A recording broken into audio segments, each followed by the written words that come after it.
بیگم صاحبہ جیسی عظیم شخصیت کے ساتھ اس قسم کی حرکات کے مرتکب لوگوں کو معاف نہیں کرنا چاہیے۔ ان کی ذات سے واقعی کسی کو تکلیف نہیں پہنچتی۔ سوزی بھی عجیب و غریب لڑکی نکلی۔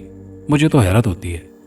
حیرت کی کیا بات ہے مسعود بھائی، یہ سب لڑکیاں ایک ہی قسم کی ہوتی ہیں، ہر کسی کے خلوص کا مذاق اڑانے والی اور دوسروں کو دکھ دینے والی، داور نے کہا اور میں گردن ہلانے لگا۔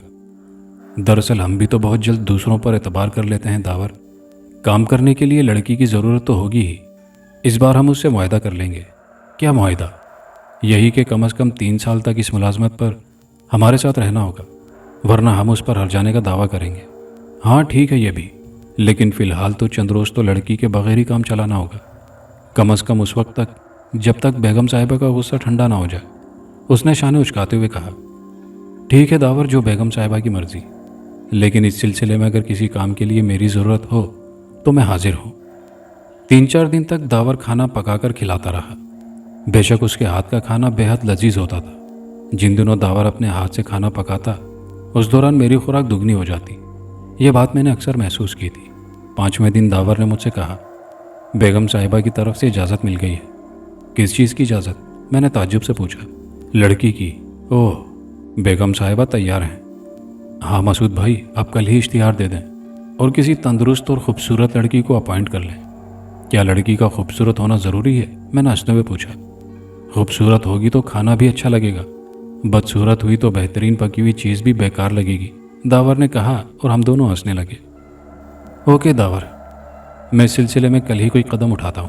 میں نے دوسرے دن کے اخبار میں اشتہار دے دیا۔ تیسرے دن بہت سی لڑکیوں کا میں نے انٹرویو لیا اور آخر ایک خوبصورت سی لڑکی کو اپوائنٹ کر لیا۔ اس کا نام فرزانہ تھا، مسلم لڑکی تھی۔ فرزانہ بڑی بے تکلف قسم کی لڑکی تھی۔ 2 منٹ میں مجھ سے گھل مل گئی۔ اس نے تقریباً 6 ماہ سے کرایہ ادا نہیں کیا تھا، اور اگر مزید کچھ روز اسے ملازمت نہ ملتی تو وہ جسم فروشی پر مجبور ہو جاتی۔ اس نے اداس لہجے میں بتایا، نہیں فرزانہ، انسان کو رب عظیم سے امید رکھنی چاہیے جس نے ہمیں پیدا کیا ہے، وہ ہماری طرف سے آنکھیں بند نہیں کر سکتا۔ میں نے اسے دلاسا دیتے ہوئے کہا، آپ ٹھیک کہہ رہے ہیں جناب، لیکن آپ یہ بھی جانتے ہیں کہ ہر شخص کو زندگی گزارنے کے لیے سہاروں کی ضرورت ہوتی ہے۔ میں نے بہت ٹھوکریں کھائی ہیں، بڑی مشکل سے تعلیم حاصل کی اور ملازمت کرنے لگی، لیکن فرم کا مالک میرے کام سے زیادہ میرے بدن کا خواہش مند تھا، اور جب میں نے اس کی ناجائز خواہش کو تسلیم نہیں کیا تو اس نے مجھے ملازمت سے نکال دیا اور میں ماری ماری پھرنے لگی۔ لیکن مسعود صاحب، چاروں طرف پرہوس نظریں تھیں۔ میں جگہ جگہ انٹرویو دیتی رہی اور لوگوں کی نگاہیں میرے جسم کو ٹٹولتی رہیں۔ وہ مجھے ایک دن میں 1 ماہ کی تنخواہ دینے کے لیے تیار تھے، لیکن اس کا معاوضہ میری محنت سے نہیں، میرے جسم سے وصول کرنا چاہتے تھے۔ حتیٰ کہ مجھے یوں محسوس ہونے لگا جیسے باعزت روزی میرے لیے ختم کر دی گئی ہو۔ تب میں نے سوچا کہ اگر جسم بیچ کر ہی روٹی مل سکتی ہے تو اسے سستے داموں کیوں بیچوں؟ اور یقین کریں صاحب، اگر آپ کے ہاں مجھے ملازمت نہ ملتی تو میں یہاں سے سیدھی بازار حسن جاتی اور وہاں پر گاہک تلاش کرتی، کیونکہ 2 دن سے میں بھوکی ہوں۔ میں نے کچھ نہیں کھایا، صرف پانی پی کر گزارا کر رہی ہوں۔ اس کی آنکھوں سے آنسو ٹپ ٹپ گرنے لگے اور میرا کمزور وجود اس کے آنسوؤں میں بہنے لگا۔ بمشکل تمام میں نے اسے خاموش کرایا، چپڑاسی کو بلا کر اس کے لیے کھانے کا انتظام کیا۔ کھانے سے فراغت پانے کے بعد میں نے اس سے کہا، میں تمہیں ملازمت دینے کے لیے تیار ہوں فرزانہ، ایک باعزت ملازمت، بلا شبہ تم خوش رہو گی، کیونکہ کوئی ہوسناک نگاہ تمہاری طرف نہیں پڑے گی، لیکن ہماری کچھ شرائط ایسی ہیں جنہیں ممکن ہے تم پسند نہ کرو۔ وہ کیا جناب؟ تمہیں شہر سے دور ایک مکان میں رہنا ہوگا، وہاں کل 3 افراد ہیں، ایک میں ہوں، ایک گوشہ نشین خاتون ہے جو پردے کی بے حد پابند ہے، اور ایک شخص اور ہے۔ تمہیں گھر کے ضروری کام کرنا ہوں گے، کوئی ایسا کام نہیں کرنا ہوگا جو تمہاری فطرت کے خلاف ہو۔ کم از کم 3 سال تمہیں ہمارے ساتھ گزارنے ہوں گے۔ میں کچھ پوچھنا چاہوں گی جناب، فرزانہ نے کہا۔ ہاں ضرور، آدمی کو ہر کام تسلی سے اور سوچ سمجھ کر کرنا چاہیے، میں نے کہا۔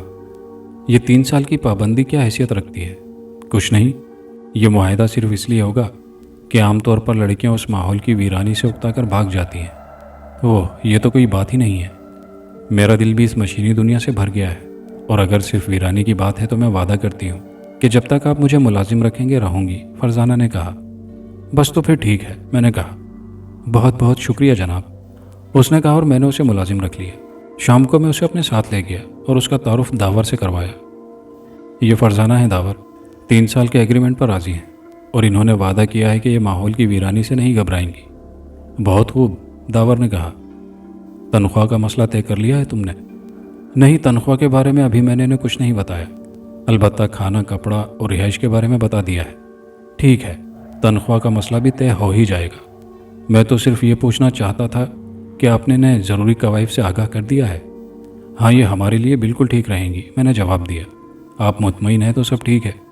ویسے آپ نے انہیں بیگم صاحبہ کے بارے میں بھی بتا دیا ہوگا؟ بالکل، انہیں صرف ملازمت سے سروکار ہے، میں نے کہا، اور داور نے گردن ہلا دی۔ فرزانہ کو بھی وہی کمرہ مل گیا تھا جو کبھی سوزی کے لیے مخصوص تھا، اور فرزانہ نے حسن و خوبی سے اپنا کام سنبھال لیا۔ وہ ہمارے ساتھ بہت خوش تھی، البتہ فطری طور پر اسے بھی بیگم صاحبہ کے بارے میں تجسس تھا، اور ڈھکے چھپے الفاظ میں وہ کئی بار ان پراسرار بیگم صاحبہ کا تذکرہ بھی کر چکی تھی، جن کی موجودگی اس نے بخوبی محسوس کی تھی، لیکن جن کا سایہ بھی اس نے کبھی نہیں دیکھا تھا۔ میں نے خاص طور پر اسے اس سلسلے میں سمجھایا اور کہا، یہاں باعزت ملازمت کرنے کے لیے یہ شرط بھی ضروری ہے کہ بیگم صاحبہ کی کھوج نہ کی جائے۔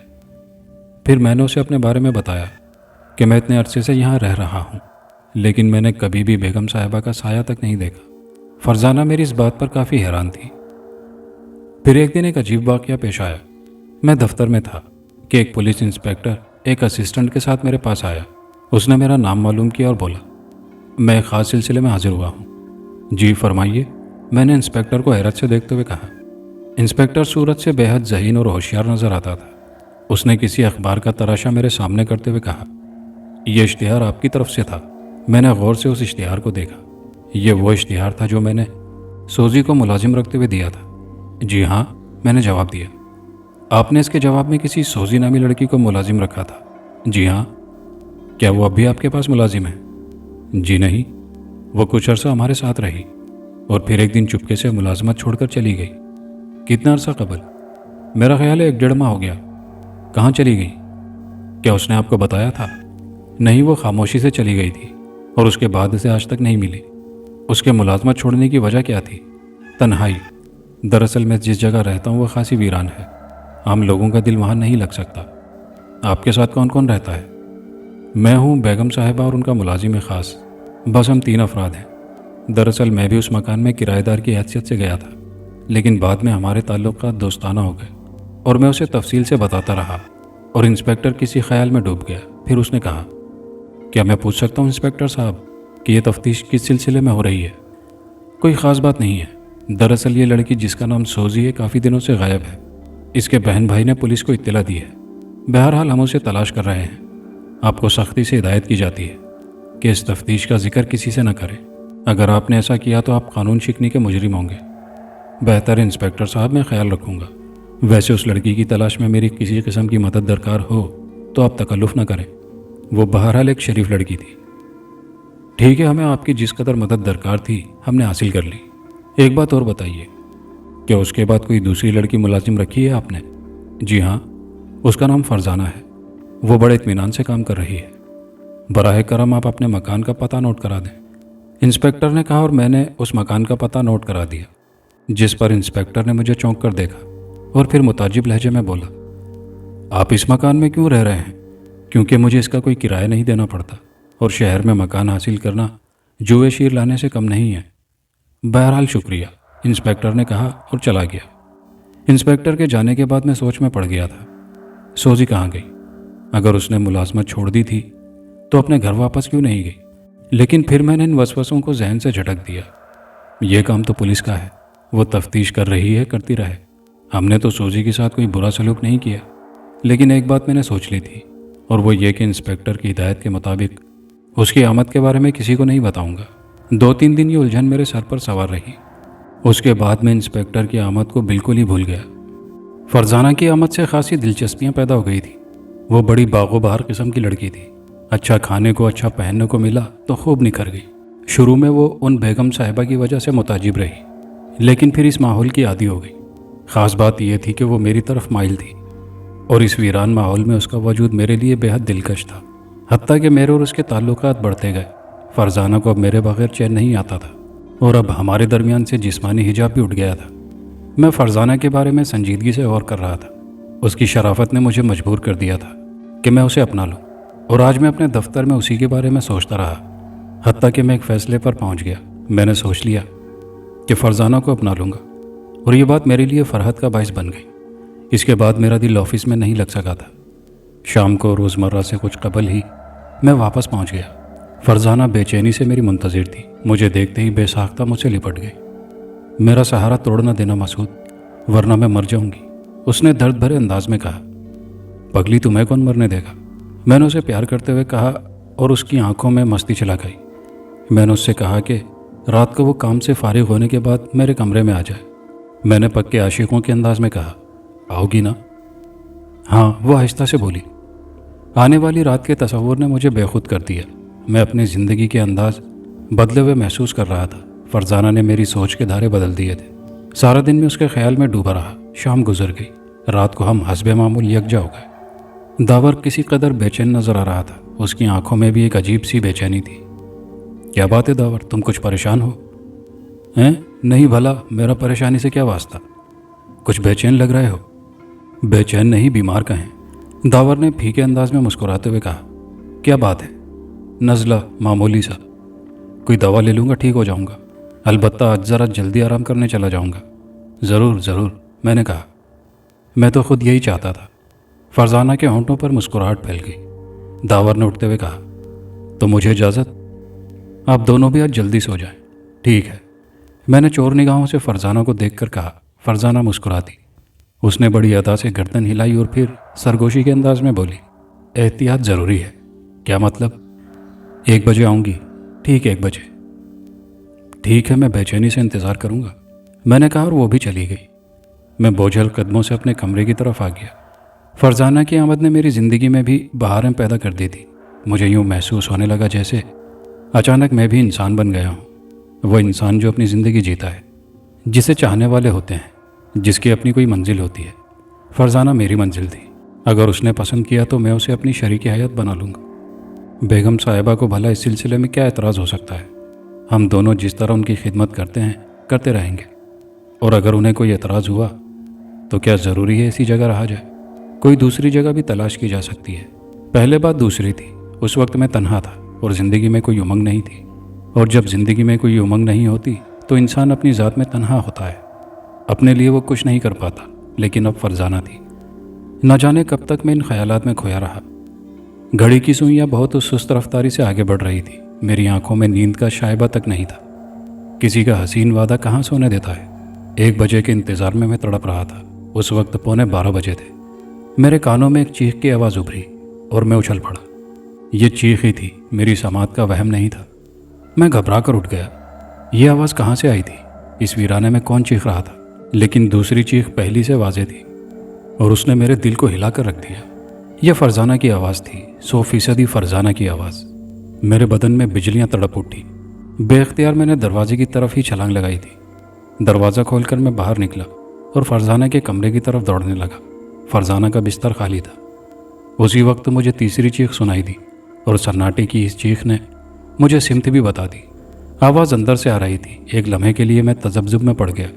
اس طرف بیگم صاحبہ کی رہائش گاہ تھی اور اس طرف جانے کی پابندی تھی، لیکن فرزانہ بلا وجہ تو نہ چیخ رہی ہوگی۔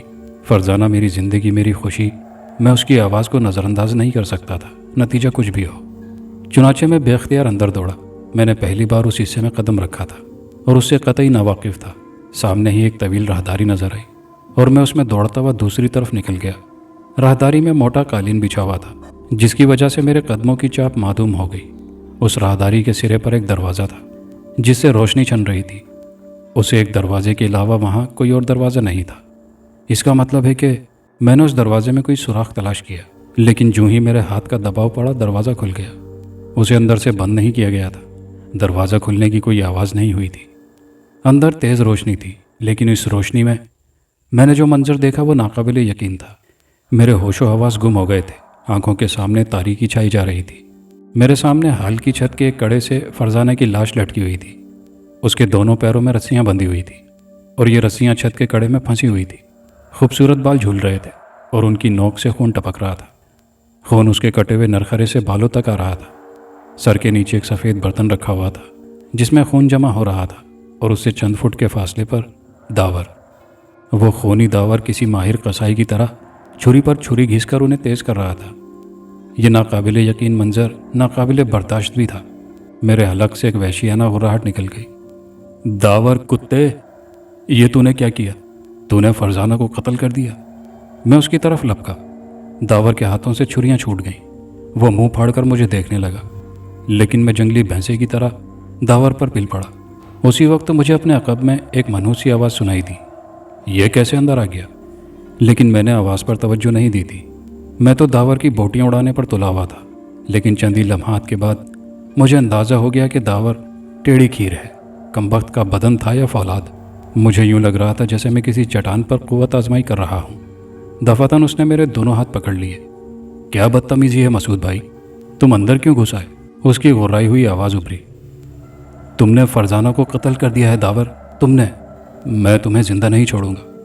میں کہتی ہوں داور، یہ اندر کیسے داخل ہوا؟ عقب سے آواز آئی اور میں نے پلٹ کر دیکھا۔ بیگم صاحبہ ہی ہو سکتی تھی، لیکن ان کی ہیبت دل پر دہشت طاری کر رہی تھی۔ بدن سوکھا ہوا پنجر، پیٹ پھولا ہوا مٹکا، لمبا دبلا چہرہ، ویران سرخ آنکھیں۔ وہ کوئی چڑیل معلوم ہوتی تھی۔ کالے اور سفید بکھرے ہوئے بال تھے اور سوکھے ہوئے ہونٹوں پر سرخی رچی ہوئی تھی، لیکن غور سے دیکھنے پر مجھے اندازہ ہوا یہ لپسٹک نہیں تھی، چہرے پر میک اپ نہیں کیا گیا تھا، بلکہ یہ خون کی سرخی تھی۔ آہ، شاید فرزانہ کے خون کی سرخی۔ اب تو داخل ہو گیا بیگم صاحبہ، آپ فکر نہ کریں، اندر آ گیا ہے تو باہر نہیں جائے گا، داور نے کہا۔ میں تجھے زندہ نہیں چھوڑوں گا۔ کیا بگاڑا تھا اس معصوم لڑکی نے تیرا؟ کیوں قتل کیا ہے تو نے اس کو؟ بولو، تم لوگ یہاں کیا منحوس کھیل کھیل رہے ہو؟ اس کھیل کے تیسرے کھلاڑی تم بھی ہو مسعود بھائی، داور ہنس کر بولا۔ کل تمہیں فرزانہ کے بھاگ جانے کی اطلاع مل ہی جاتی۔ کیا مطلب؟ میں نے بدحواسی سے پوچھا۔ آرام سے بیٹھو تو تمہیں مطلب بتاؤں۔ اول تو یہاں آ کر تم نے بیگم صاحبہ کے احکامات کی خلاف ورزی کی ہے، اوپر سے یہ جنونی حرکات کر رہے ہو۔ چلو آرام سے بیٹھو۔ داور کے لہجے میں سختی تھی۔ اس نے مجھے آہستہ سے دھکا دیا تھا، لیکن میں توازن قائم نہ رکھ سکا اور زمین پر آ گرا۔ داور کے ہاتھوں سے گری ہوئی چھری نزدیکی پڑی تھی۔ میں نے ان میں سے ایک چھری اٹھا لی اور کھڑا ہو گیا۔ تمہیں فرزانہ کے قتل کی قیمت ادا کرنی ہوگی داور، میں نے غرائی ہوئی آواز میں کہا، اور داور کی بھویں سکڑ گئی۔ کیا تمہاری شامت آ گئی ہے مسعود بھائی؟ چھری پھینک دو اور انسان بنو۔ تم انتہائی احمق آدمی نکلے۔ میں تو سمجھا تھا کہ تم سب کچھ جانتے ہو۔ چھری پھینک دو ورنہ مجھے بھی غصہ آ جائے گا۔ اس کی آواز میں غراہٹ تھی۔ چھری میرے ہاتھ میں لرز گئی۔ داور کی قوت کا میں اندازہ لگا چکا تھا۔ اس کے فولادی بدن میں شیطان سرایت کر گیا تھا، لیکن فرزانہ کی موت بھی مجھ سے برداشت نہیں ہو رہی تھی۔ میں چھری لے کر داور پر جھپٹا۔ نتیجہ وہی ہوا۔ داور نے چھری میرے ہاتھ سے چھینی اور اس بار اس کا الٹا ہاتھ میرے جبڑے پر پڑا تھا۔ مجھے یوں محسوس ہوا جیسے میری شکل ٹیڑھی ہو گئی ہو۔ میں چکرا کر گرا تھا۔